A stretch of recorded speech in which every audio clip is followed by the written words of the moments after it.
মাটি থেকে যখন আপনাকে উঠানো হবে, আমার বাবাজিরা, হযরত ইসরাফিল আলাইহিস সালাম যখন ফুৎকার দিবে, সূরা ইয়াসিনে আল্লাহ বলেন নুফিখা ফিস-সূর ফাইযা হুম মিনাল আজদাসি ইলা রাব্বিহিম ইয়ানসিলুন। সুঙ্গা ফুৎকার দিলে আপনি কই যাইতে হবে? হাসরের ময়দানে আপনি যখন যাবেন, আমার আল্লাহ একটা ডাক দিবেন, সুবহানাল্লাহ বলবেন নি?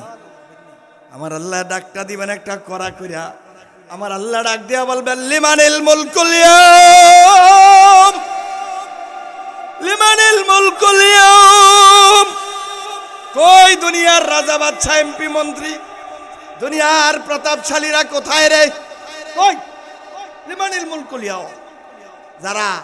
যাদের আঙ্গুলির হেলানিতে অনেক কিছু করছো, তারা কোথায়? ডাকটা কে দিবে? কে? সব ছড়াইলে বুতো, গিরাগারা সব ছড়াইলে, কবরের শোয়ানোর সাথে সাথে সব শেষ। তাহলে এত বেড়াগিরি করে লাভ আছে নি? এজন্য বন্ধুরা, কবরস্থানে যাবেন, মাঝে মাঝে স্মরণ করবেন, এই কবর দিয়া যখন যাবেন দেখবেন এই কবরে এমন প্রতাপশালী আছে যার এলাকায়, যার অত্যাচারে, যার ধমকের ছুটি এলাকার কোনো মানুষ থাকতে পারছে না, যার আঙ্গুলির হেলানিতে দেশ চলেছে, কিন্তু আজকে তার কবরে গরু ছাগলে ঘাস খায়, তার লড়ানোর ক্ষমতা আসেনি। ও বন্ধু, চিন্তা করবেন, চিন্তা করবেন, আমার মালিক কিন্তু ধরে ফেলবে।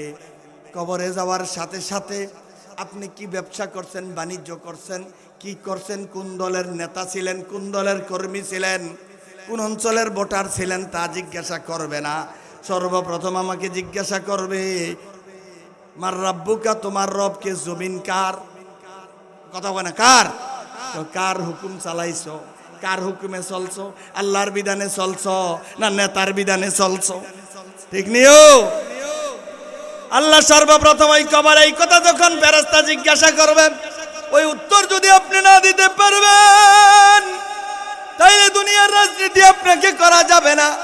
এজন্য আপনাকে অবশ্যই আলেম হইতে হবে, আপনাকে কোরআন জানতে হবে, কোরআনওয়ালাকে মহব্বত করতে হবে, আপনাকে ইসলাম জানতে হবে, আল্লাহ জানতে হবে, রাসূল সম্পর্কে আপনার ধারণা থাকতে হবে, ইসলাম সম্পর্কে ধারণা থাকতে বলেন। এজন্য বলতে চাই, এই দেশের আলেম ওলামা, এই দেশের পীর মাশায়েখ, এই দেশের কোরআনওয়ালা হাফেজেরা, ইসলামপন্থীরা, কোরআনপন্থীরা, যারা আল্লাহওয়ালা, আশিকে রাসূল, সকলে মিলে যদি ঐক্যবদ্ধ হই, সকলে মিলে যদি সিদ্ধান্ত নেই যে আল্লাহর জমিন হুকুম চলবে কার? সবাই কইছেন না কার? কে চান আল্লাহর হুকুম চলো? দেখি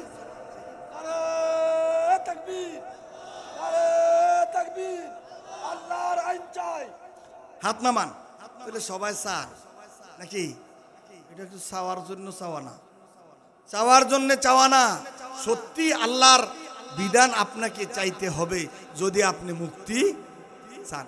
কিন্তু দুঃখের বিষয় হলো যে আমরা এই যে কথাটা বলছিলাম, যে সব জায়গায় আজকে দুর্নীতির মহড়া চলছে। আপনারা দেখেন, স্বাধীনতার 54 বছর পেরিয়ে 55 বছরে পা দিছে, আমরা কিন্তু সেই পূর্ণাঙ্গ স্বাধীন বাংলাদেশ এখনো কি পাইছি? শান্তি আইছে? দুর্নীতি গেছে? কাগজ ইয়ে হয়েছে, কাগজের সাপ্লাই হয়েছে ঢাকা, সিল মারে নিয়ে কোন করাচি। এই বৈষম্যের কারণে তো কি হয়েছে? স্বাধীনতার যুদ্ধ হয়েছে। আরে ফাঁস করে বাংলাদেশের, এই দেশের মানুষ সরকার গঠন করে তারা, এই জন্য যুদ্ধ হয়েছে না? স্বাধীনতার যুদ্ধ হয়েছে বৈষম্যের জন্য। আজকেও কি বৈষম্য গেছে? গেছে?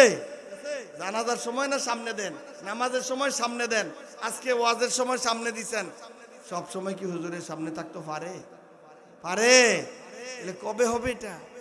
নিজেরা খেয়াল খুশি মতো সব চালাইবেন। আর ওই যে হুজুরে কইছে 500 টাকার হাদিয়া, এই বাংলাদেশকে যদি সত্যিকার অর্থে একটা সোনার বাংলাদেশ করতে চান, তাহলে এদেশ থেকে দুর্নীতি নির্মূল করতে হবে।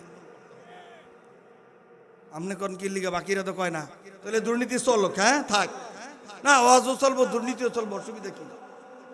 চলতো। আমরা কই না যে আমারে আড়াইবারের প্রিন্সিপাল এমপি বান না, যিনি দুর্নীতি করবেন না, চুরি করবেন না, মাদক কারবারি করবেন না, সন্ত্রাসী করবেন না, সাদাবাজি করবেন না, তিনি হবেন নেতা। ঠিক নেই? কোনো চুরি সামারি সাদাবাজি টেন্ডারবাজি চলবে না। আমরা চাই আগামীর বাংলাদেশটা একটা সৎ, নিষ্ঠাবান, আন্তরিক, দেশপ্রেমিক, যারা টাকা আমার দেশের বিদেশে নিবে না। পাল্লাবান্নাগারা ঠিক নিও।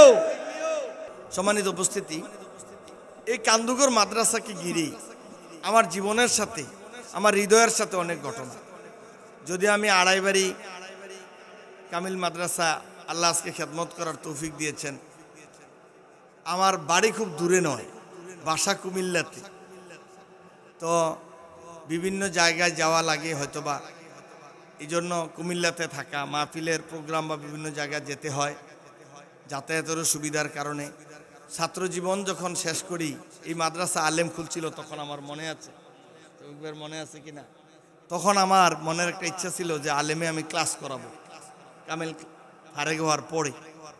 এটা আমার খুব দুর্বলতা, আমার আব্বার সাথেও বলছি, আব্বু কিছু অসুবিধা নাই যাইবা। তখন আমাদের নুরুল ইসলাম কাকা ছিলেন সুপার, আমাদের শফিক ভাইয়ের আমার মহব্বতের বেশি ছিলেন। কিন্তু আল্লাহ সুবহানাহু ওয়া তাআলা ছাত্র জীবনে একেবারেই শেষ করার সাথে সাথে আল্লাহ নিয়ে গেলেন সে গাজীপুরে। সেখান থেকে আল্লাহর খাস মেহেরবানি আজকে জীবনের বাঁকে বাঁকে চলার পথে আড়াইবাড়ি এসে এখন থেমেছি। কিন্তু এই কান্দুগরের মহব্বত ভুলতে পারি না। আরও কয়েকবার দাওয়াত হয়েছিল, কেন বিভিন্ন কারণে এটা মিস হয়ে গেছে। আপনাদের আর একটা ডেটও হয়েছিল, এটাও মিস হয়েছে। কিন্তু এই কান্দুগরকে মন থেকে ভালোবাসি। আমাদের প্রিন্সিপাল হুজুরকে যখন বললাম যে যে মেসেজ পৌঁছাইলি হচ্ছে, উনি বলছেন মানুষ পাইলে তো। আমার মনে হয় ইদানিং কিন্তু মাহফিলের প্রতি মানুষের একটু আকর্ষণ কমে গেছে, কমছে না? একটু কি যে কয়, মোবাইলের প্রতি মানুষের একটু আকর্ষণ বেড়ে গেছে। পাশাপাশি নির্বাচনের হাওয়া এখন চরম আকারে বইতেছে। আরেকটা হচ্ছে কিছু ভাইরাল বক্তা আছে, তারারে আনলে মোটামুটি মাহফিল জমে ভালো। তবে আজকে আপনারা যারে দাওয়াত দিচ্ছেন, আমি অদমরে ছাড়া মাহফিল শুনে মজা পাবে। খুব ভাইরাল না, কিন্তু ভালো লাগবে। কোরআন এবং হাদিস নুসুস ছাড়া কথা বলি। আমার দেশের মানুষ ভাইরাল খোঁজার কারণে এখন এটা ভাইরাল নির্ভর হয়ে গেছে। কিন্তু এই ওয়াজের ময়দানটা এমন ছিল না, এখলাস চলে যায়। সকলেই তো কোরআন এবং হাদিস থেকে কি বলে, কথা বলে। এই কারণেই বিভিন্ন সময় সমস্যা হয়ে যাচ্ছে। আমি ইনশাল্লাহ চেষ্টা করব, আমি পবিত্র কোরআনের সূরা মুজাদালা থেকে আমি ছোট্ট আয়াতের একটা অংশ তেলাওয়াত করেছি, এ থেকে আমি কিছু কথা বলবো। আমা তৌফিকি ইল্লা বিল্লাহ। আল্লাহ যেন আমাকে তৌফিক দেয়, বলেন আমিন। জোরে বলেন আমিন। জিকির করি লা ইলাহা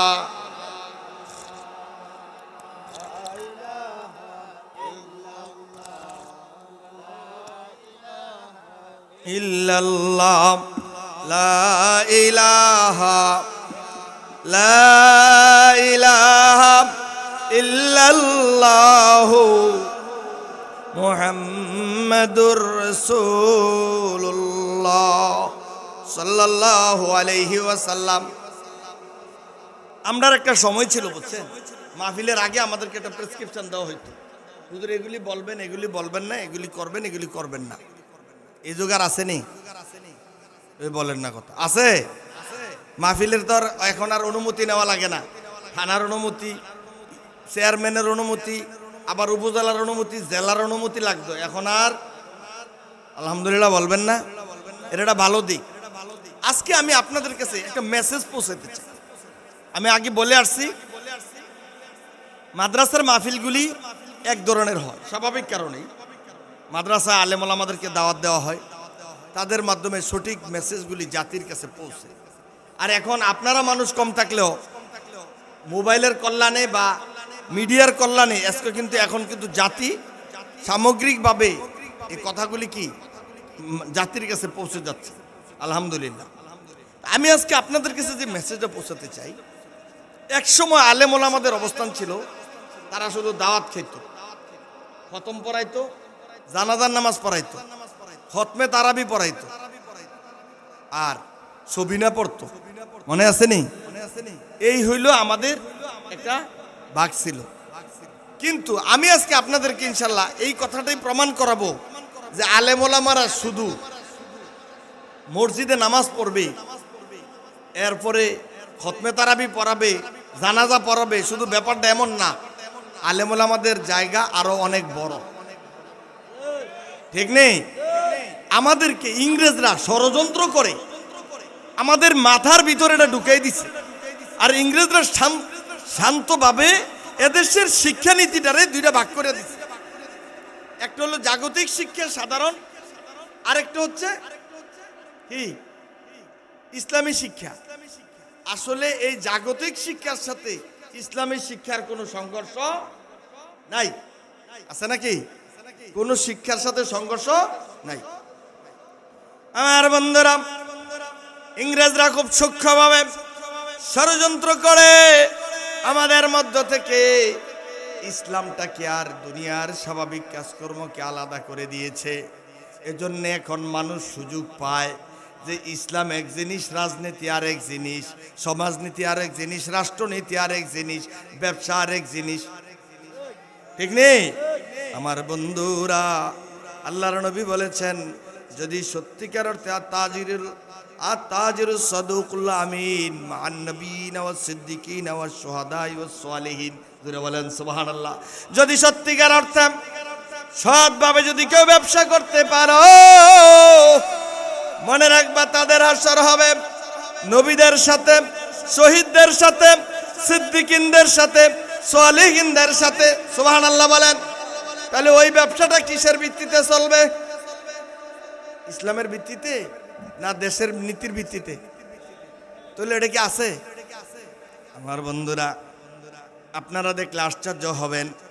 হাদিসে জিবরিল থেকে বলছি, আল্লাহর নবী সাল্লাল্লাহু আলাইহি সাল্লামকে জিবরিল আমিন এসে কিছু প্রশ্ন করলেন। প্রশ্ন করার এক পর্যায়ে বললেন, মালা ইহসান, ইহসানটা কি? ইহসানের ব্যাখ্যা দিলেন, আনতাবুদাল্লাহ কাআন্নাকা তারাহু। আল্লাহু আকবার। আমার বন্ধুরা, সারা জীবন অনেক ওলামায়ে কেরামদের কাছ থেকে শুনে আসছি, নামাজ এমন ভাবে পড়ো যেন তুমি আল্লাহরে, হাদিসের ভাষা হলো আনতাবুদাল্লাহ, তুমি আল্লাহর ইবাদত, কথা বলবেন আপনারা, আল্লাহর ইবাদত করো। আর আমরা অনুবাদ বুঝাইতেছে এমন ভাবে নামাজ যেমন যেন যেন আল্লাহ তুমি দেখতে পাও। সুবহানাল্লাহ, আল্লাহকে দেখতে পাও। নামাজও দেখি নামাজের কথা না নামাজের বাইরে? নামাজের বাইরেও সব এক কথায়, সব জায়গায় আপনাকে যখন ইবাদত করবেন, মানে দুনিয়ার সব জায়গায় যখন চলবেন, পাপ কাজ করার সময়, ব্যবসা করার সময়, বাণিজ্য করার সময়, আপনি লেখাপড়া করার সময়, যা করেন ওই সময় প্রত্যেকটা কাজে স্মরণ করবেন কারে? আল্লাহকে স্মরণ করবেন। বন্ধু, আল্লাহর ইবাদত করার কথা বলা হয়েছে সূরা হিজরের 99 নম্বর আয়াত। আমার আল্লাহ রাব্বুল আলামিন বলেন, ওয়া'বুদ রাব্বাকা হাত্তা ইয়াতিয়াকাল ইয়াকিন। আমার মালিক ডেকে বলে, দুনিয়ার মানুষ, ওয়া'বুদ রাব্বাকা, তোমার রবের ইবাদত করো, হাত্তা ইয়াতিয়াকাল ইয়াকিন, অর্থাৎ যতক্ষণ না পর্যন্ত মৃত্যু আসে, অর্থাৎ মৃত্যু পর্যন্ত তুমি ইবাদত করবে কার? তাইলে আমার বন্ধুরা, ইবাদত শুধু মসজিদে হবে না, মসজিদের বাইরেও ইবাদত হবে কার? কথা বলেন, কার? ব্যবসার ক্ষেত্রে স্মরণ করবেন কারে? বাণিজ্য করার ক্ষেত্রে স্মরণ করবেন কারে? আপনি যখন জমি মাপতে যাবেন স্মরণ করবেন কারে? আপনি যখন মন্ত্রণালয়ে যাবেন স্মরণ করবেন কারে? আপনি যখন শিক্ষকতা করবেন স্মরণ করবেন কারে? কারে? তাহলে কি আল্লাহরে ভয় কি শুধু নামাজে নাকি সব জায়গায়? আমার বন্ধুরা, আপনারা একটা বিখ্যাত হাদিস জানেন, সাবাতুন ইযিল্লুহুমুল্লাহু ফি যিল্লি ইয়াওমা লা যিল্লা ইল্লা যিল্লু। 7 শ্রেণীর ব্যক্তিকে আল্লাহ আরশের নিচে জায়গা দিবেন। কয় শ্রেণী জানেন না আপনারা? এটা জানেন, এই ওয়াজ আমার মাকসুদ না। এর মধ্যে এক প্রকার হচ্ছে রাজুলুন দাআতু ইমরাতুন যাতু মুনসিবিন ওয়া জামালিন। আল্লাহর নবী বলেন, আল্লাহর কোন গোলামকে যদি, কোন নওজোয়ানকে যদি একটা রূপসী সম্ভ্রান্ত বংশের একটা মহিষী নারী যদি তাকে, সম্ভ্রান্ত বংশের রূপসী একটা নারী যদি তারে আহ্বান করে, তার যদি মন্দ কাজ করার জন্য ডাকে, আমার নবী বলেছেন মুসিবতের দিন হাসরের ময়দানে যখন আল্লাহর আরশের ছায়া ছাড়া কোনো ছায়া থাকবে না, ওই মুসিবতের দিনে আমার আল্লাহ রাব্বুল আলামিন ওই বান্দাকে হাসরের ময়দানে আরশের নিচে জায়গা করে দিবেন। বলেন সুবহানাল্লাহ। ওই ব্যক্তিটা আল্লাহ রাব্বুল আলামিন তাকে জায়গা করবেন। কারণ কি? ওই ব্যক্তিটা তখন বলবে, দুনিয়ার কেউ দেখে না, অন্ধকার কুঠুরিতে ওই নারী ছাড়া আমি ছাড়া কেউ দেখে না, নিরালে নিভৃতে একান্ত ভাবে আমার আল্লাহ রাব্বুল আলামিনের কথা স্মরণ করে যদি ওই ব্যক্তিটা বলতে পারে, ইন্নী আখাফুল্লাহ,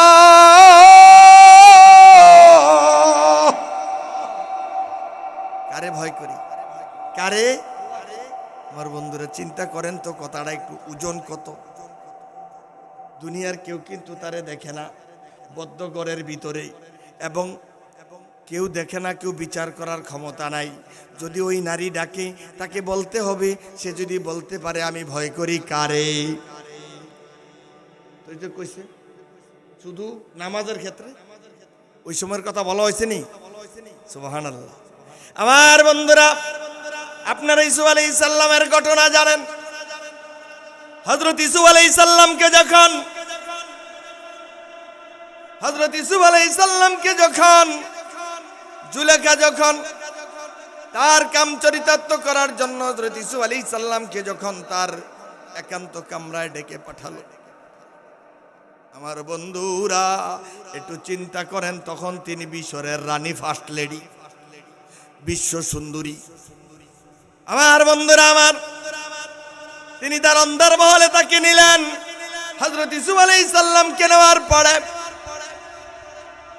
কোরআনের মধ্যে আসছে, তখন ইসু আলাইহিস সালাম যখন যুবক মানুষ, সাথে সাথে জুলেখা বলবো হাই তালাক, তার সমস্ত কাপড়গুলি খুলে ফেললো, খুলে বলল হাই তালাক, আমি তোমার কাছে নিজের সমর্পণ করে দিলাম ইউসুফ, পৃথিবীর কেউ নাই, তুমি যা ইচ্ছা তাই আমার সাথে করতে পারো, আমি তোমারে সঁপে দিলাম। বলেন নাউজুবিল্লাহ। আমার বন্ধুরা, আমার মালিক আল্লাহ ডাক দিলেন, ইউসুফ আরিদ আন হাযা। আল্লাহু আকবার। হযরত ইউসুফ আলাইহিস সালাম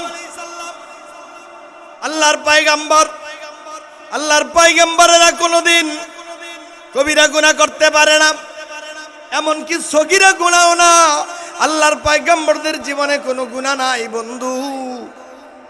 ও আমার ভাইয়েরা রে, হযরত ইউসুফ আলাইহিস সালাম তিনি চিন্তা করলেন, কিংকর্তব্য বিমূঢ় হয়ে গেলেন, কি করবেন।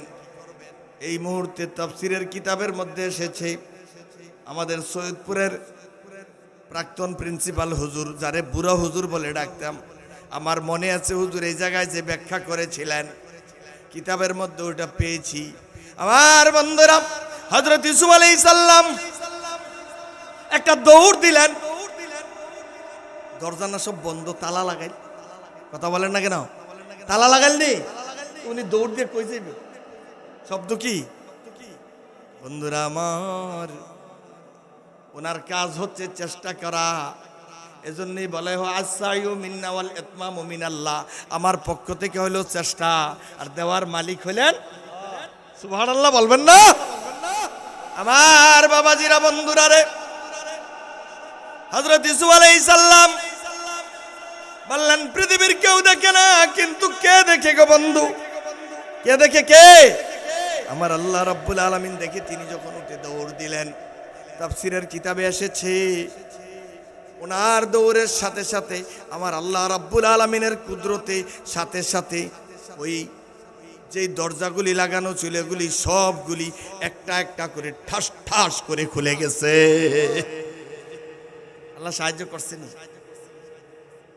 সাহায্য করছেনি, আল্লাহ সাহায্য করছেনি। কারণ কি? পৃথিবীর কেউ দেখে না। কে দেখে? কথা বলবেন, কে দেখে? শুধু তাই নয় বন্ধু, হযরত ইউসুফ আলাইহিস সালামকে আল্লাহ রক্ষা করলেন। এ আমার ভাইয়েরা, এরপরে আরশের নিচে আরেক ব্যক্তি জায়গা পাওয়ার কথা। আমি যে কথাটা বলতেছিলাম, ইবাদত শুধু মসজিদে নয়, আল্লাহকে শুধু নামাজে দেখা নয়, যে কোনো সময় যে কোনো ইবাদতের স্মরণ করবেন। আরে আমার বন্ধুরা, ওই হাদিসের ভাষায় যে বলা হয়েছে, আল্লাহর নবী বলেছেন, রাজুলুন যাকারাল্লাহ খালিয়া, রাজুলুন যাকারাল্লাহ খালিয়া, আল্লাহু আকবার, রাজুলুন যাকারাল্লাহ খালিয়া। আল্লাহর ওই গোলাম, যে ব্যক্তি আমার আল্লাহকে নিরালে নিভৃতে পৃথিবীর কেউ দেখে না, যখন সমস্ত মানুষগুলি ঘুমায়া যায়, তার সামনে কোনো সাক্ষী থাকে না, কেউ থাকে না, আমার বন্ধুরা, তখন ওই ব্যক্তিটা যদি বলে রাজুলুন যাকারাল্লাহ খালিয়া, ওই নীরবে নিভৃতে যদি ওই মানুষটা আমার মালিক আল্লাহকে ডাক দিয়ে বলে, মালিক, জীবনে গুনাহ করেছি, অপরাধ করেছি গো আল্লাহ, জীবনে আর করবে না, এই কথা বলে স্বীকৃতি দিয়া যদি আমার আল্লাহকে যদি একাকী স্মরণ করে যদি ডাকতে পারে, আমার নবী বলেছেন ওই ব্যক্তিকে আমার আল্লাহ শুধু ক্ষমাই করবেন না, রাজুলুন যাকারাল্লাহ খালিয়া ফাফাদাত আইনাহু, ওই করুণ মিনতির সময় যদি তার গাল বেয়ে বেয়ে যদি চোখের পানি পড়ে, আমার আল্লাহ তাকে তো মাফ করবেন, সাথে সাথে তার আরশের নিচে জায়গাটাও কনফার্ম করে দিবেন। কত বড় অফার! সুবহানাল্লাহ। এই হাদিসটা যখন পড়ি অবাক হয়ে যায়। এই হাদিসটা পড়লে যখন বুখারী শরীফে পড়ছি, মনে হয়েছে যে সবগুলি মানুষ কোনো না কোনো ভাবে আল্লাহর আরশের নিচে জায়গা পাইতে পারে। সুবহানাল্লাহ। কয় শ্রেণী বলছে? কয় শ্রেণী? 7 শ্রেণী। একটাও তো পড়ার দরকার।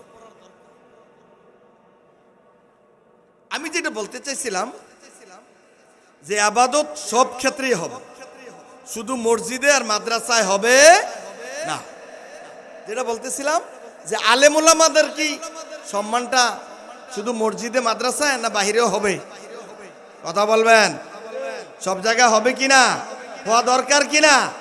কারণ এই আলেম ওলামারা আল্লাহ নিজে বলছেন, এই যে আয়াত তেলাওয়াত করছেন, আল্লাহ নিজে বলছেন যারা আলেম ওলামা তারা হচ্ছে জাতির সবচেয়ে শ্রেষ্ঠ সন্তান। সুবহানাল্লাহ। বাড়ি দিয়ে বলবে, জোরে বলেন না আল্লাহু আকবার। আমার আল্লাহ রাব্বুল আলামিন বলেন, ইয়ারফাইল্লাহুল্লাযীনা আমানু মিনকুম ওয়াল্লাযীনা উতুল ইলমা দারাজাত। সুবহানাল্লাহ। দারাজাত তথা সম্মান, মানুষের মর্যাদা, এটা নির্ভর করে ইলমের উপর। সুবহানাল্লাহ বলবেন না? কিসের উপর? ইলমের উপর এটা নির্ভর করে। বলতে পারেন ইলমের উপরে কি? এই বাবাজিরা, এই এর সামনে দেন, আসো, কথা বলবো না, সামনে আসো। এই ওয়াজিনে কেরাম এদিকে আসেন, বসেন, সবাই বসে যান।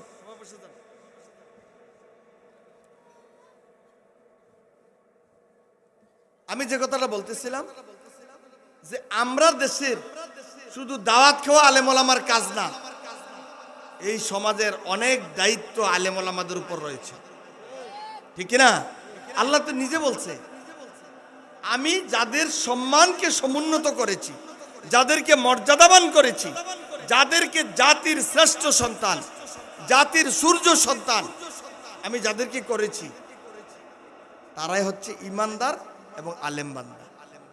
সুবহানাল্লাহ। তারা কারা? যারা কোরআনের এলেম, হাদিসের এলেম, ইসলামী জ্ঞানী, তারাই হচ্ছে আমার কাছে সবচেয়ে শ্রেষ্ঠ। সুবহানাল্লাহ। এখন আমাদের দেশে কি আলেম ওলামাদের খুব দাম আছে? কি বলেন আপনারা? এই পিছনে কথা বলবো না, এদিকে এসো। আমাদের দেশে মসজিদের ইমাম সাহেব মসজিদ কমিটি থাকেনি, হ্যাঁ? মসজিদে নামাজ পড়ায় উনি, পরিষ্কার করে উনি, মসজিদের সমস্যা জানে উনি, বিপদ আপদ সব জানে উনি। মসজিদের কমিটি ওনারে জিগায় না, ঠিক নিও। আবার আপনারা, আমি কইছি না যে আপনারা কমিটিতে নেওয়ান লাগবো, কারণ বিভিন্ন জায়গায় আমি এমন কথা বলে থাকি। মসজিদের কমিটিতে ইদানিং, যেমন আজকের মাহফিলের সভাপতি হলো মাদ্রাসার সম্মানিত সুপার মহোদয়। বহু মাদ্রাসার বা মাহফিলের সভাপতি দেখছি, সভাপতি ঢাকা। মাহফিল হইতে আছে কান্দুগর, সভাপতি কই?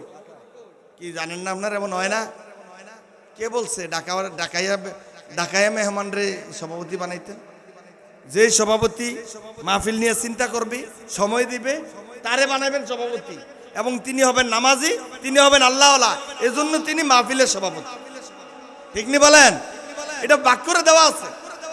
ইন্নামা ইয়ামুরু মাসাজিদাল্লাহ, কারা মসজিদের খেদমত করবে, সেবা করবে, কোরআনে সূরা তওবা দেওয়া আছে। মানে আমানা বিল্লাহি ওয়াল ইয়াউমিল আখির, যারা ইমানদার, আখিরাতে বিশ্বাস করে, এখানে ফর্মুলা দেওয়া আছে। আমাদের দেশে তো বহুত মসজিদের সভাপতি আছে, সভাপতির দাড়ি নেই। কথা কন না করে নাও, আপনারা যারা কইতে আছেন না, মানে ঠিক না, ঠিক নেই। দাড়ি ছাড়া মানুষ কেন মসজিদের সভাপতি হবে? টাকা দেখিয়া? মনে রাখেন, টাইলসওয়ালা মসজিদ আসেনি, এসিওয়ালা বাবারা। যখন লাইলাতুল কদর পালন করেন না, আল্লাহ রাসূল সাল্লাল্লাহু আলাইহি সাল্লামকে বলা হয়েছিল লাইলাতুল কদর, উনি আসছেন, সহিহ হাদিস, আল্লাহ রাসূল আসছেন, নাকে কপালে কাদা বইরে রয়েছে, মানে রাতে যে বৃষ্টি হয়েছে, খেজুর পাতার ছানির মসজিদ। সুবহানাল্লাহ। মসজিদ কিসের? খেজুর পাতার ছানি। তো ওই যে সেজদা দিছে পাটি চাটির মধ্যে, ওইখানে কি লাগছে? নাকে কাদা, কপালে কাদা। আমার বন্ধুরা, আল্লামা ডক্টর ইকবাল আফসোস করে বলেছে, মসজিদ মে মরসিয়া থাহি কে নমাজি না রহি, याने ओ औसाफ हिजाजी ना रही।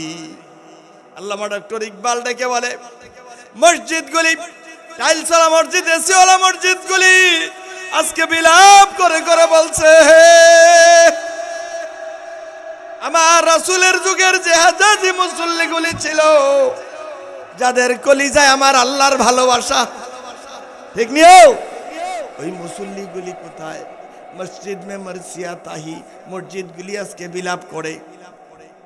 আমার সেই নামাজিরা কোথায় রে, যারা ছিল নবীর সিরাতে সুরাতে, যারা ছিল রাসূলের আদর্শে আদর্শবান।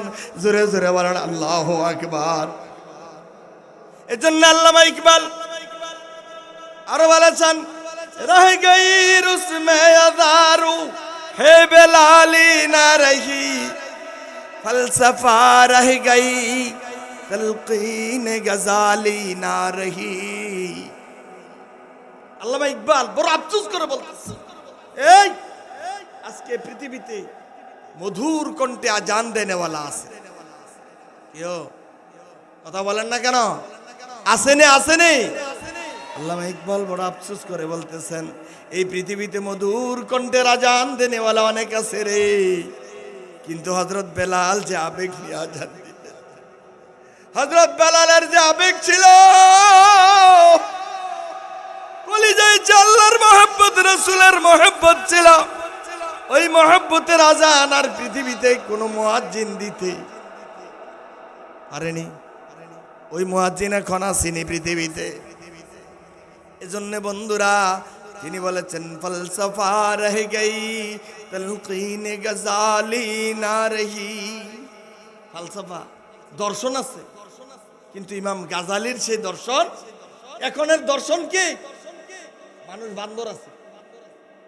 নাউজুবিল্লাহ বলবেন না? ডারউইনের মতবাদ দর্শন দর্শন করছে, মানুষের সুরত মাপছে, মাপতে মাপতে মাপতে মাপতে হে বুঝছে মানুষ যে গসা খাইছে, চেয়ারে বসে গসা খাইছে, গদিত বসে দশা খাইছে, চকিত বসে গসা খাইছে, মাটিত বসে গসা খাইতে খাইতে তার লেজ ফিরে গেছি গা। এই জন্য লেজ আছিল বা মানুষ বানর আছে। বাড়িতে গিয়ে নাউজুবিল্লাহ কইেন। এই হলো দার্শনিক। আর ইমাম গাজালিও ছিলেন। আল্লাহু আকবার। বড় আফসোস, এই ইংরেজরা এই ষড়যন্ত্র করে আমাদের এই শিক্ষা ব্যবস্থাকে দুইটা পাঠ করে দিয়ে গেছে। এই দুইটা পাঠ করে দিয়ে গেছে। বড় আফসোসের বিষয়, জাগতিক শিক্ষা ইসলামী শিক্ষা সবটা এক। হযরত খালিদ বিন ওলীদ রাদিয়াল্লাহু তাআলা আনহু, উনি কোনো কোরআনে হাফেজ ছিলেন না, বেশি কোরআন শরীফ উনি জানতেনও না। তিনি কি ছিলেন? সাইফুল্লাহ ছিলেন। কি ছিলেন? ইসলামের সবচেয়ে শ্রেষ্ঠ মুজাহিদ। সুবহানাল্লাহ বলবেন না? সবচেয়ে শ্রেষ্ঠ মুজাহিদ সিদ্দিক আকবর রাদিয়াল্লাহু তাআলা আনহু, তিনি কিন্তু বেশি হাদিস বর্ণনা করেন নাই। তিনি আমিরুল মুমিনিন ছিলেন, খলিফাতুল মুসলিমিন, ওমর ফারুক, ফারুক আজম। উনি খুব বেশি হাদিস বর্ণনা করেন নাই, কিন্তু অর্ধ জাহানের বাদশা ছিলেন। সুবহানাল্লাহ। তাইলে কি পাওয়া যাচ্ছে? এই দেশ সত্যিকার অর্থে সেই তিতুমিরের বাঁশের কেল্লা, হাজী শরীয়তুল্লাহ মনে আছে? ইতিহাস আছে কিনা এগুলি? কিন্তু ইংরেজরা ষড়যন্ত্র করে আলেম ওলামাদের মধ্য থেকে আমরা মসজিদে ঢুকাই দিয়া, আমাদেরকে খতম তারাবি দিয়া আর দাওয়াত দিয়া, জানাজা দিয়া আমাদেরকে সুন্দর করে বুঝ দিয়ে দিছে। আর বলছে ইমাম সাহেব হুজুর যদি চেয়ারম্যানের দাঁড়ায় কি করবেন আপনারা? আপনারা কথা বলবেন, কিন্তু কথা পছন্দ হয়েছে না নাকি? নাও মনে হয় পছন্দ হয় না, কথা বলা লাগে না। ইমাম সাহেব হুজুর যদি চেয়ারম্যানের দ্বারা এলাকার মানুষ কি করবো? হুজুর এই কাম কে আপনি? কি গো এই কাম আপনার না, এই কাম কার? তারা আমি কই কার? কইতেছে যারা চুরি বাটফারি করে, গম চুর করবো। তাহলে গম চুর কয় কেন? বুঝেন নাই? গম চুরি হয় করে কইতাম না, চেয়ারম্যানরা করে এই কথা আমার জবানে কেমনে বলি সম্মানিত চেয়ারম্যানদেরকে? তাহলে বোঝা গেছে গম চুরি হয়। তাহলে করে কেন কইছে গম চুর করবো? তাহলে গম চুর করলে সমস্যা। এই জন্য আমি সেদিন এক উদাহরণ দিছি, কি জানেন? মসজিদের ইমাম সাহেব মসজিদের কেসের থেকে ৫,০০০ টাকা নিয়ে গেছে। ইমাম সাহেবের চাকরি থাকবো নি? পিছের তারা একটা হইলো কথা কইবেন, মুরব্বীর একটু কথা কর না, চাকরি থাকবো? তো রেস্টুরেন্ট অফিসে ৫,০০০ টাকা নিল, হেড চাকরির লোকের। হজ করতাম গেছি, জামু ফাস্টফুড করতাম গেছি, ৫,০০০ টাকা বেশি লাগেনি। হেড চাকরি গেল না কেরে? বিদ্যুৎ অফিসে গেলাম, বিদ্যুৎ ছড়াইতাম, হেরে দেওয়া লাগলো ১০,০০০, চাকরি গেছে। হ্যাঁ, আমার গ্যাস লাইন ডিসকানেক্ট হয়ে গেছে, সমস্যা হয়েছে, গ্যাসের বিল বাহি, হ্যাঁ গেছি, গ্যাসের লাইন লাগাইতে লাগে ২০,০০০, লাগেনি? এখন আমি বানাই কইতে আছি, লাগেনি? হের চাকরি গেল না কেরে? মাদ্রাসার নামে গম আইছে মাঠ বরণের লিগে ৫ টন, অফিসও গেছে, গেছে পর কয় সুপারভাইজার কিছু খরচ লাগবে। মাদ্রাসা, এই মাদ্রাসার কি?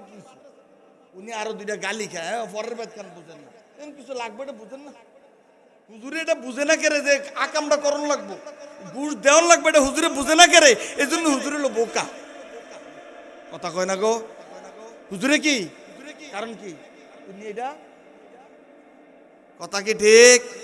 তাহলে হের চাকরি গেল না, বিদ্যুৎ অফিসে চাকরি গেল না, আচ্ছা যাক বাদ দিলাম, শিক্ষা অফিসে গেছে, বিল চড়াইতো, লাগেনি? টিয়া লাগেনিও? আচ্ছা যাক, ব্যাংকও গেছে, বলছে আমার ১ কোটি টাকার লোন লাগবো। সর্বপ্রথম প্রস্তাব হইলো, বিশ্বাস যদি আল্লাহর কসম একটা কথা মিথ্যা বলছি না, এটাই বাংলাদেশ, ঠিক কিনা বলেন? চোর বাটপার সিটার এই দেশটা ভরে গেছে দুর্নীতি অবিচার জুলুম নির্যাতন বেহায়াপনা বেলাল্লাপনা এই বাংলাদেশটাকে রন্ধ্রে রন্ধ্রে পৌঁছে দিয়েছে ঠিক কিনা বলে অবাক হয়ে যায় তার চাকরি যায় না আশ্চর্য ব্যাপার কি বলেন দেখি প্রত্যেকটা সেক্টরে একটা কেরানির চাকরি লাগেনি এ বানায় কই নাকি তাহলে তার তো চাকরি যায় না বুঝলাম শিক্ষা অফিসে লাগে সব জায়গায় এমন কোন জায়গায় আছেও কিচ্ছু লাগে না কম এই জায়গাটা কি তার আর দি চাকরি যায় না ইমাম চৌধুরী 5,000 টাকা চাকরি গেল কিনা তাহলে আমার দেশের মানুষ সচেতন ইমাম সাহেবুর ভালোন লাগবো আর যদি হে চোরায় হে যদি চুর হয় ডাকাতি হয় বাংলাদেশটা পুরাটা নিয়া বিদেশ নিয়ে বাড়ি কিনে লায় তার কোনো এখন কথা কোনো দেখছেন তারা টেনশনে আছে মানে কি তার কি কোনো সমস্যা আছে সমস্যা আছে এই হুজুরের পিছে নামাজ পড়া হবে না কিন্তু এই হুজুরে যে মসজিদে ইমামতি করে ওই মসজিদের সভাপতি এই কাম করে এর চাকরি যায় না ঠিক নেই এই সেন্টিমেন্ট যেদিন এই মাথা থেকে না ফেলে দিবেন ততদিন পর্যন্ত এই জাতির ওয়াজ হবে আলোচনা হবে মসজিদে ইমামতি হবে খতমে তারাবি হবে দোয়া হবে জানাজা হবে জান্নাত কনফার্ম হবে কারণ আপনি ইবাদত নিয়ে গেছেন মসজিদে মসজিদের বাইরে আকাম কুকাম বদমাশি যা আছে সব করেন সব কি হাদিয়া দিলে সব কথাগুলি কি সত্য না মিথ্যা এই বাস্তবটার এই মেসেজটা দিতে আজকে আসছে ভালো লাগছে মাদ্রাসা তো এই মেসেজটা দিতেই হবে আলেম ওলামারা সত্যিকার অর্থে আল্লাহ নিজে বলছেন ইন্নামা ইয়াখশাল্লাহ মিন ইবাদিহিল উলামা আমার আলেম বান্দারাই আমি আল্লাহকে সবচেয়ে বেশি ভয় করি কারণ কোরআনের জ্ঞান তো তার ভিতরে নাই কোরআনের জ্ঞান থাকলে আমার দেশের মা বাবারে মানুষ খেদমত করেনি করে না সাধারণ মানুষও তো করে কারণ করে কি কেন করে তারা জানে মা বাবার খেদমত না করলে দুনিয়ায় কষ্ট ঠিক নেই দুনিয়ায় কষ্ট হে জানে এই জন্য আব্বা আমার কি করে সেবা তবে কিছু জন্তু জানোয়ার আছে কিছু অমানুষ আছে যারা আব্বা আমার কি করে না খেদমত করে না আমি যে কথাটা বলতেছি সত্যিকার অর্থে এদেশি আপনারা মনে করতে পারেন তাহলে আজকে হুজুরে যে ওয়াজ ধরছে সব তো খালি কি আমগো কান্দুগরের হুজুরারে দিয়ে গেছি গা ছাত্ররা দিয়ে গেছে হ্যাঁ দিয়েই গেছি আপনি আমি বলি না আপনি কান্দুগর মাদ্রাসার সুপার হওয়া লাগবে আমি বলি না আপনি আড়াইবাড়ির প্রিন্সিপাল হওয়া লাগবে আমি বলি না আপনি মহাদ্দেশ হওয়া লাগবে কিন্তু আলেম হওয়া লাগবে কি বলেন যদি পাকিস্তানের তারেক জামিল পারে যদি ইন্ডিয়ার সেই ডক্টর জাকির নায়েক পারে তাহলে আপনিও কি আল্লামা ইকবাল পারছে না কথা বলেন পারেনি আল্লামা ইকবাল পারলে আপনি পারবেন না কেন হয় আপনাকেও পারতে হবে জানতে আল্লামা ইকবাল রহমাতুল্লাহ আলাই অক্সফোর্ড ইউনিভার্সিটিতে পড়েছেন তিনি সেখানে ছিল নগ্নতা বেহায়াপনা বেলাল্লাপনা অক্সফোর্ড ইউনিভার্সিটির ছাত্র ছিল রাজীব গান্ধীর ও সোনিয়া গান্ধী তারা ছিল অক্সফোর্ড ইউনিভার্সিটির ছাত্র ওই যে পাকিস্তানের খেলোয়াড় ইমরান খান তার ওয়াইফ জামিমা তারা ছিল অক্সফোর্ড ইউনিভার্সিটির ছাত্র তারা ছিল অক্সফোর্ড ইউনিভার্সিটির ছাত্র সেখানে ছোট কাপড় পরলে কোনো কি হয় না দোষ হয় না তো আল্লামা ইকবালকে বলছে যে দোস্ত তুমি অক্সফোর্ড ইউনিভার্সিটিতে পড়ো তো তোমার এত চমৎকার কোরআনের কথা ইনের কথা কিভাবে বলো সুবহানাল্লাহ বলবেন না ও কেমনে বলো আল্লামা ইকবাল রহমাতুল্লাহ আলাই তিনি ডাকে বলেছিলেন বন্ধু শোনো খৈরান কর সকাম মগরিব কা দাওয়াদানিশ সুরমা থা কমেরা খাক মদিনা আল্লামা ইকবাল ডেকে বলেছিলেন বন্ধু এই পাশ্চাত্যের নগ্নতা বেহায়াপনা বেলাল্লাপনা আমার চক্ষুকে প্রতারিত করতে পারেনি কারণ কি জানো কারণ হচ্ছে আমার চোখে মদিনার বালিগুলি, আমি যে মদিনায় ঘুরেছি ওই মদিনার বালিগুলি আমার চোখে সুরমার মতো লাগানো ছিল। আল্লাহু আকবার, সুরমার মতো লাগানো ছিল। এই জন্য আল্লামা ইকবাল বলেছিলেন, শায়েক বিহু, মোল্লা বিহু, পাঠান বিহু।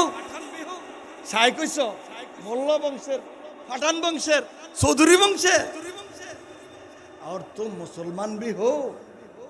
আগে ক মুসলমান হইছ নি? সুবহানাল্লাহ, কি হইছ নি?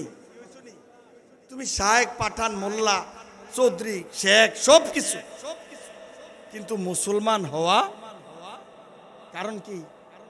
মুসলমান হইতে কেন? ফালা তামুতুন্না ইল্লা ওয়া আনতুম, আল্লাহ নিজে বলে দিছে, সাবধান করে কইলাম না, মুসলমান হইয়া মরণ যেন তোমার না হয়। অবশ্যই মুসলমান হইয়া তুমি কি করো? মৃত্যুবরণ। ফালা তামুতুন্না ইল্লা ওয়া আনতুম, অবশ্যই মুসলমান হয়ে তোমাকে মৃত্যুবরণ। আমি আপনাদেরকে বিনয়ের সহিত বলতে চাই, আমার বাবাজিরা, বন্ধুরা, এলমে দ্বীন আপনাকে শিক্ষা করতে হবে, হালাল হারাম আপনাকে জানতে হবে, আপনাকে ইসলাম বুঝতে হবে, সত্যতা বুঝতে হবে, দ্বীন বুঝতে হবে। আপনাকে এগুলি যদি না বুঝেন তো দুনিয়ার আপনি এত কিছু বুঝলেন, ডাক্তার হইলেন, ব্যারিস্টার হইলেন, সমস্যা হয়। গিলি ফালান টিস্যু দিয়া, এটি ফালাই দেন না, টিস্যু দিয়া, এটি এটি। কথা কি বুঝছেন? আপনি ডাক্তার, ইঞ্জিনিয়ার, ব্যারিস্টার, আপনি বুদ্ধিজীবী, অনেক কিছু হইলেন, আপনি কোরআন শরীফ পারেন না কেন? কোরআন শরীফ পড়তে কত বছর লাগে? 1 বছর কইছে কোন দূরে। আমি গ্যারান্টি দিলাম, কেউ যদি আমার কাছে কোরআন শরীফ পড়তে চায় 2 মাস সময় দিব, আমি তার কোরআন শরীফ পড়াই দেব জিরুতে। আলহামদুলিল্লাহ কইবেন না? তা আপনি বছরের পর বছর 5 পড়তে পারলেন, আপনি বছরের পর বছর কোচিং করলেন, এত কষ্ট করলেন, 2 মাস সময় দিতে পারবেন না, আর ব্যস্ত দেবেন গা? ব্যস্তটা তো হস্তা। হ্যাঁ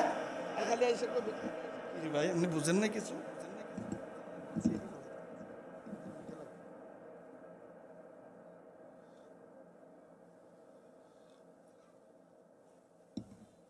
ব্যস্তটা কি খুব সস্তা নাকি? তাহলে কি ব্যস্তটা দাম না? আমার পকেটে একটা 10 টাকা নোট আজকে সিরা, তো সিরাটা গাড়িওয়ালা দিছি, সিএনজি পাম্পে দিছি, পর এটা উল্টে হুজুর এটা চলতো না, এটা 10 টাকা নোটটা এতটুকু ফাল্টাইয়া সিরা উল্টে মুল্টে নিল।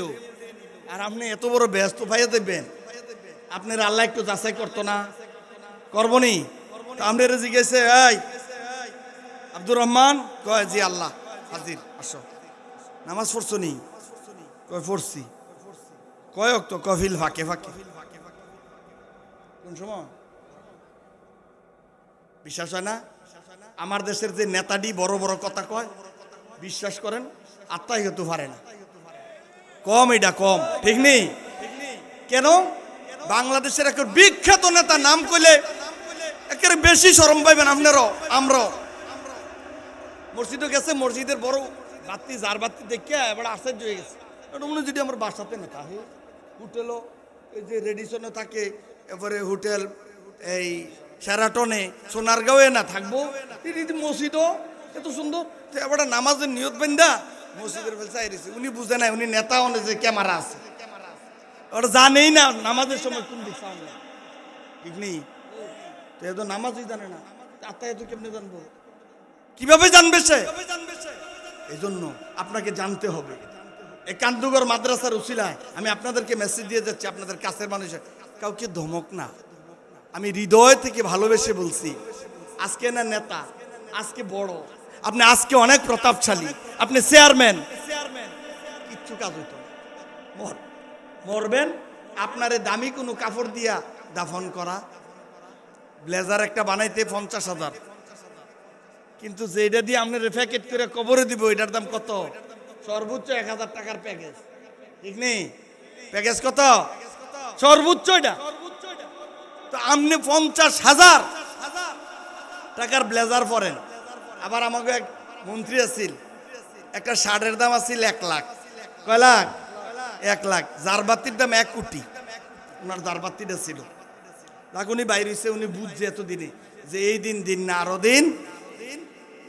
আমার বন্ধুরা, আমি আপনাদের কাছে যে মেসেজটা দিতে চাচ্ছি গো বন্ধু, যখন আপনাকে আনা হবে, যখন আপনি পারবেন, মিনহা পড়েন, মিনহা খলাকনাকুম ওয়া ফিহা নুঈদুকুম ওয়া মিনহা নুখরিজুকুম তারাতান উখরা। এই মাটি থেকে যখন আপনাকে উঠানো হবে, হযরত জিবরিল আমিন, হযরত ইসরাফিল আলাইহিস সালাম যখন ফুৎকার দিয়া, আমার বাবাজিরাম, হযরত ইসরাফিল আলাইহিস সালাম যখন ফুৎকার দিবে, সূরা ইয়াসিনে আল্লাহ বলেন, নুফিখা ফিস-সূর ফাইযা হুম মিনাল আজদাসি ইলা রাব্বিহিম ইয়ানসিলুন। সুঙ্গা ফুৎকার দিলে আপনি কই যাইতে হবে? হাসরের ময়দানে আপনি যখন যাবেন, আমার আল্লাহ একটা ডাক দিবেন, সুবহানাল্লাহ বলবেন নি? আমার আল্লাহ ডাকটা দিবেন একটা কড়া কইরা। আমার আল্লাহ ডাক দিয়া বলবেন, লিমানিল মুলকুল ইয়াউম, লিমানিল মুলকুল ইয়াউম। কই দুনিয়ার রাজা বাদশা এমপি মন্ত্রী, দুনিয়ার প্রতাপশালীরা কোথায় রে? কই? লিমানিল মুলকুল ইয়াউম।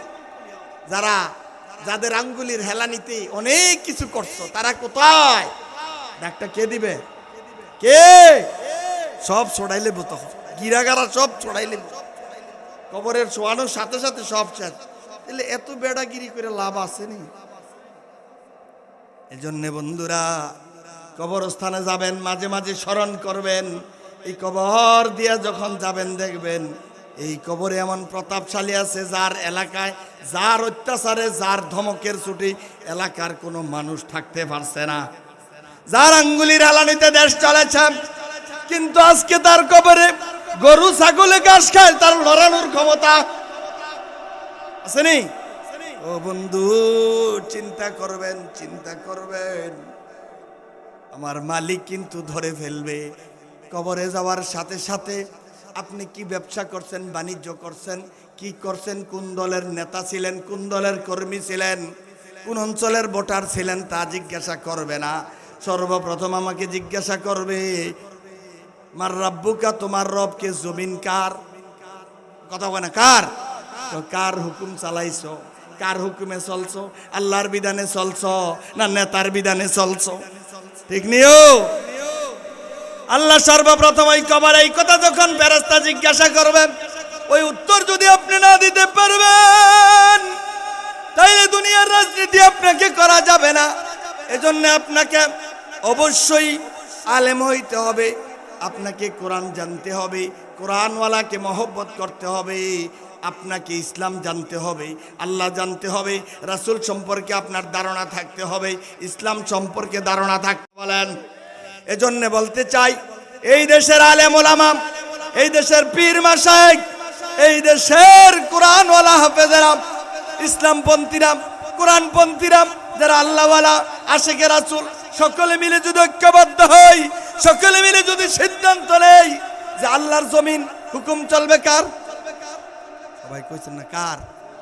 কে চান আল্লাহর হুকুম চলো? দেখি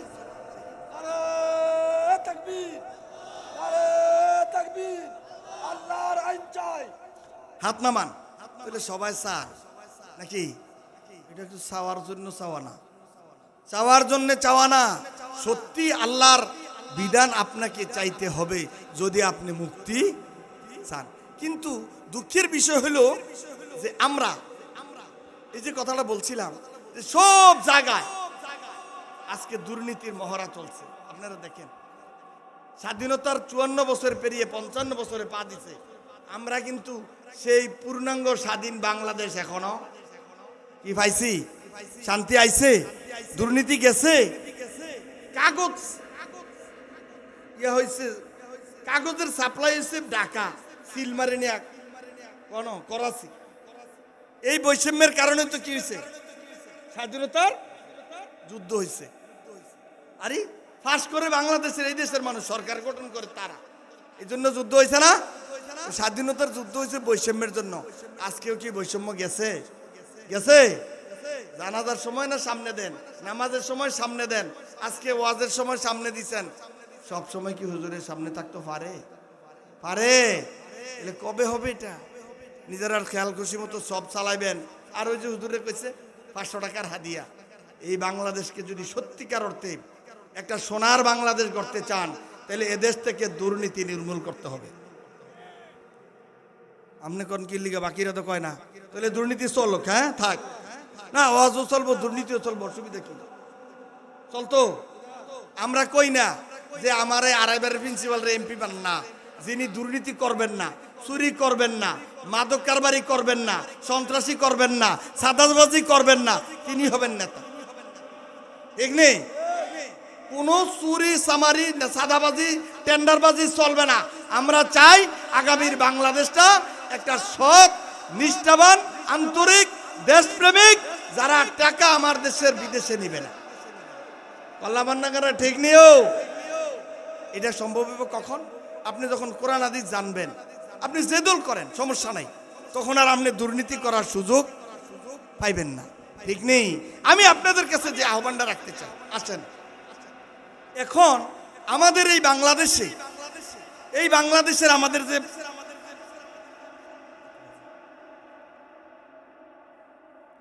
এই আমাদের বাংলাদেশে আমরা যে এই কান্দুগর মাদ্রাসার কথা বলি, আল্লাহর মেহেরবানি, এই মাদ্রাসা সৈয়দপুর মাদ্রাসা, এদিক দিয়ে শীতলাই, শীতলাই না, এদিক দিয়ে শীতলাই, চান্দলা, চতুর্দিকে মাদ্রাসা, এদিক দিয়ে ওই দিক দিয়েও আছে, আবার ওই যে নবিয়াবাদ আছে না, সবগুলি মিলেয়া আমরা যদি দেখি মাদ্রাসা আছে না নাই। এই ক্ষেত্রে আপনাদের যে সার্বিক সহযোগিতাটা দরকার,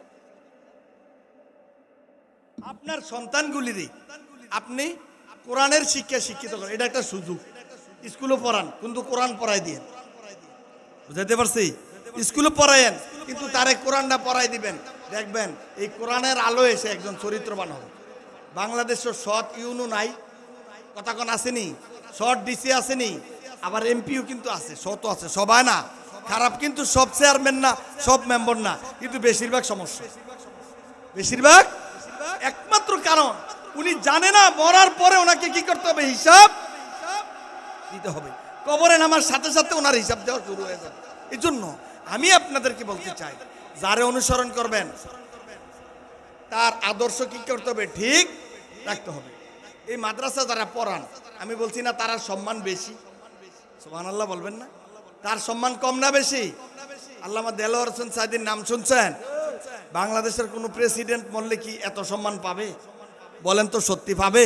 উনি জাস্ট একজন এমপি ছিলেন, একজন কোরআনের মুফাসসির ছিলেন। আল্লাহু আকবার। আল্লামা সাইদির একটা তাফসীর মাহফিলে ৪৪ জন মুসলমান হয়েছে, সুবহানাল্লাহ বলবেন না? কয়জন? উনি ডাকে বলেছিলেন, আমি আল্লাহর কসম করে বলছি, এই মহব্বত সাইদির কারণে নয়, এটা হচ্ছে কোরআনের মুজিজা। যে মানুষগুলি কোরআনের সংস্পর্শে আসে, কোরআনকে ভালোবাসে, আমার আল্লাহ রাব্বুল আলামিন এই মানুষের মর্যাদা দুনিয়ায় বাড়ায়া দেয়, আখিরাতেও বাড়ায়া দেয়। বলেন সুবহানাল্লাহ। এই জন্যে আমি বলবো, আপনারা যারা আছেন আপনাদের সন্তানদেরকে আপনারা ঘরে কোরআন শরীফ পড়াবেন।